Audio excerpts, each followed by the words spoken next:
Hello. Today's topic is Kirchhoff second law और mess और loop rule. मैं Kirchhoff laws पे एक और वीडियो बना चुकी हूँ जो कि फर्स्ट लॉ को डिफाइन करता है। उसमें मैंने किरचॉफ फर्स्ट लॉ पे मैं वीडियो जो वीडियो है उसको डिस्क्रिप्शन बॉक्स में दे दूंगी। आप चाहें तो वहाँ से जाके चेकआउट कर सकते हैं और उसके फर्स्ट लॉ को भी किरचॉफ के देख सकते हैं। एंड यहाँ पे इस वीडियो में हम सेकेंड लॉ को डिस्कस करेंगे।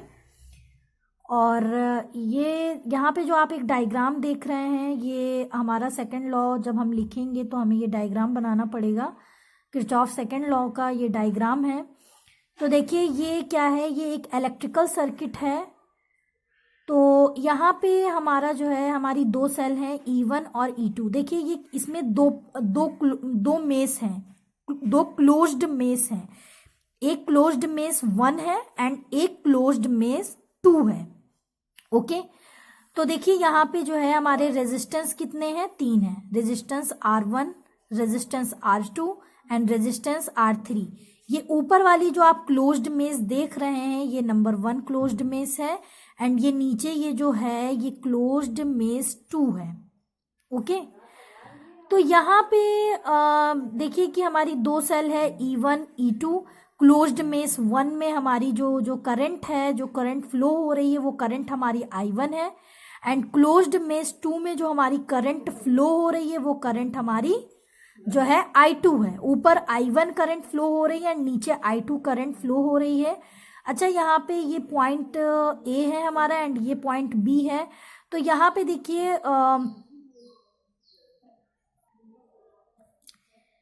यहाँ पे जो हमारा रेजिस्टेंस है R1 एंड रेजिस्टेंस R2, जिसमें हमारी जो करंट है वो क्या है, I1 एंड I2। बट यहाँ पे जो हमारा रेजिस्टेंस R3 है, ठीक है। तो यहाँ पे जो हमारी करंट है, ये हमारी करंट यहाँ पे क्या हो जाएगी, I1 प्लस I2। क्यों? क्योंकि यहाँ पे जो हमारा पॉइंट A है, पॉइंट A पे किरचॉफ फर्स्ट लॉ लग रहा है। यहाँ पे किरचॉफ फर्स्ट लॉ अप्लाई हो जाएगा, जिसके वजह से यहाँ पे जो है हमारी करंट क्या हो जाएगी, R3 रेजिस्टेंस जहाँ पे है हमारा, तो वहाँ पे R3 रेजिस्टेंस के साथ हमारी करंट क्या हो जाएगी, I1 plus I2 according to Kirchhoff first law. Okay, Kirchhoff first law में हमारी जो पॉजिटिव करंट होती हैं वो क्या होती हैं, वो जुड़ जाती हैं आपस में। तो यहाँ पे इसीलिए यहाँ पे किरचॉफ फर्स्ट लॉ से जो हमारी करंट है वो हमारी I1 प्लस I2 हो जाएगी R3 रेजिस्टेंस के साथ। एंड R2 R1 जो हमारा रेजिस्टेंस है वहाँ पे करंट्स I1 एंड I2 है। ओके, तो ये हमारा किरचॉफ सेकेंड लॉ का ये डायग्राम है। और ये हमारा ये लूप है ना, जिसमें क्लोज्ड मेस है हमारे 1, क्लोज्ड मेस है हमारा 2।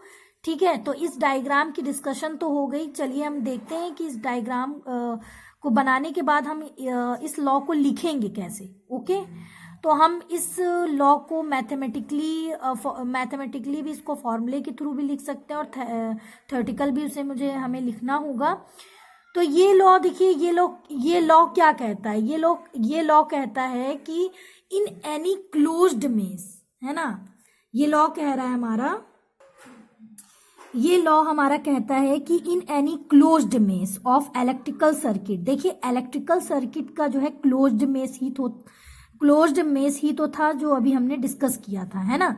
तो उसमें ये कह रहा है कि the algebraic sum of EMFs of cell is equal to the product of currents and resistance.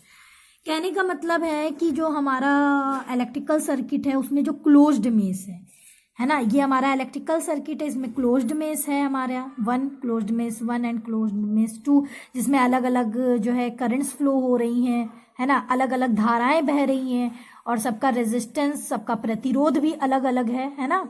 तो यहाँ पे जो है ये जो थ्योरेटिकल पार्ट है इसमें यही बताया जा रहा है जो हम डायग्राम में देख रहे हैं अपने। ओके, तो डायग्राम में यही बता रहा है कि the algebraic sum of EMFs of cell, cell मतलब हमारी सेल उसमें क्या थी, E1 और E2 थी। हमारी सेल डायग्राम में क्या है, E1 एंड E2।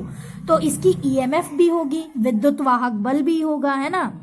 तो विद्युत वाहक बल या EMF जिसे हम कहते हैं, EMFS हमारी जो है उसका एल्जेब्रिक सम, एल्जेब्रिक सम का मतलब जब एल्जेब्रिक सम की बात होगी तो वहां पे क्या सिग्मा लग जाएगा। ओके, तो एल्जेब्रिक सम जो है वो किसके इक्वल है, हमारी सेल की जो EMF है उसका जो एल्जेब्रिक सम है वो किसके इक्वल है, वो इक्वल है हमारी करंट और रेजिस्टेंस के प्रोडक्ट के एल्जेब्रिक सम के इक्वल है। ओके, देखिए, in any closed mesh of electrical circuit the algebraic sum of EMFs, है ना, EMF of cell is equal to the product of current and resistance.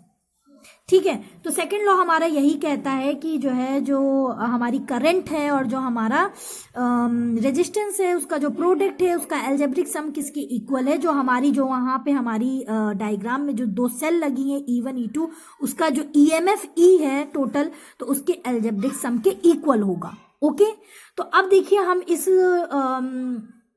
अच्छा, अब हम यहाँ पे जो फॉर्मूला बताएंगे वो for closed mesh 1 and for closed mesh 2 दोनों के लिए अलग अलग फॉर्मूला होगा। जैसे कि हमने फर्स्ट लॉ में साइन कन्वेंशन के थ्रू जो है फॉर्मूले को लिखा था, वैसे ही हम यहाँ पे क्लोज्ड मेश के लिए भी।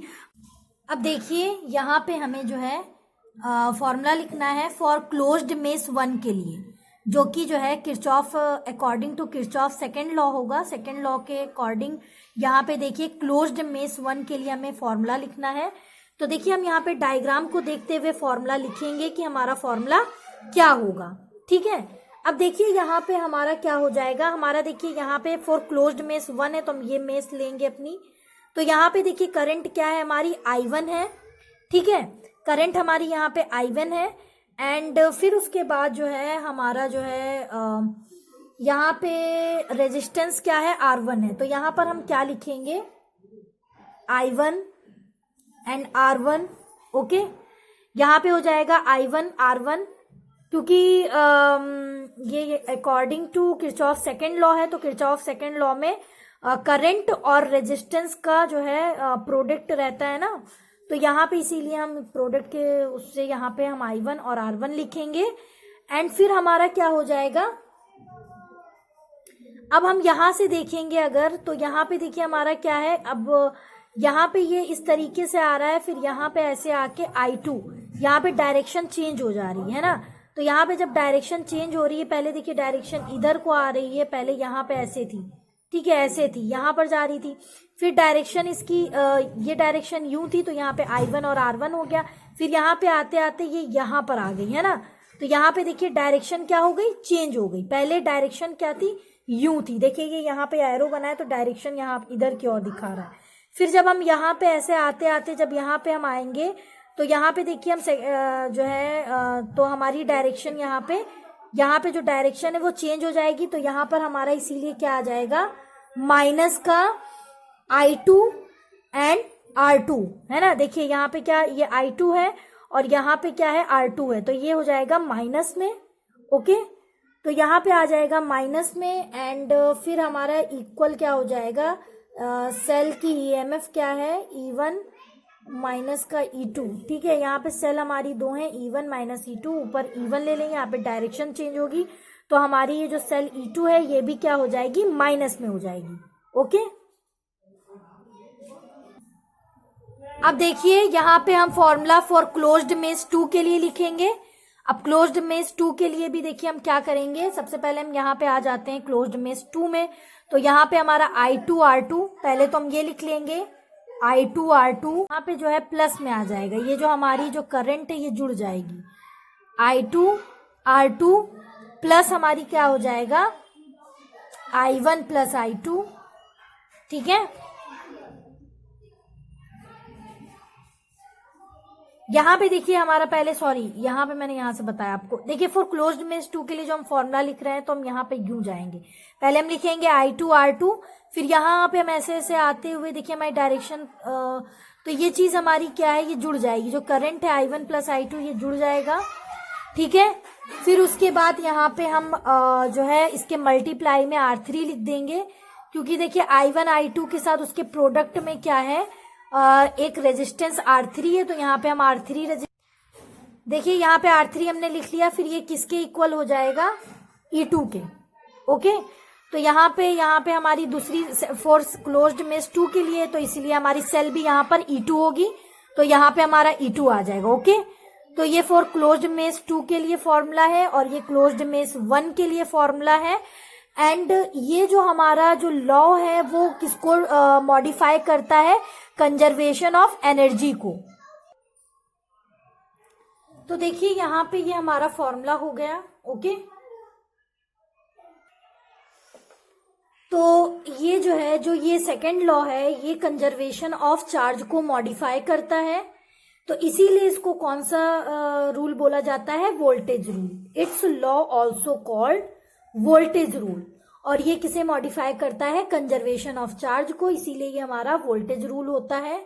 तो देखिए सेकेंड लॉ के भी कई नेम है, वोल्टेज रूल है ना, मेश रूल या फिर लूप रूल। तो ये आप सारे नाम याद रखिएगा, ठीक है। किसी भी नाम से बोर्ड एग्जाम में आ सकता है ये, और ये बोर्ड एग्जाम के लिए बहुत इंपॉर्टेंट टॉपिक है। तो आई होप आपको ये टॉपिक समझ में आया होगा। Thank you all of you guys.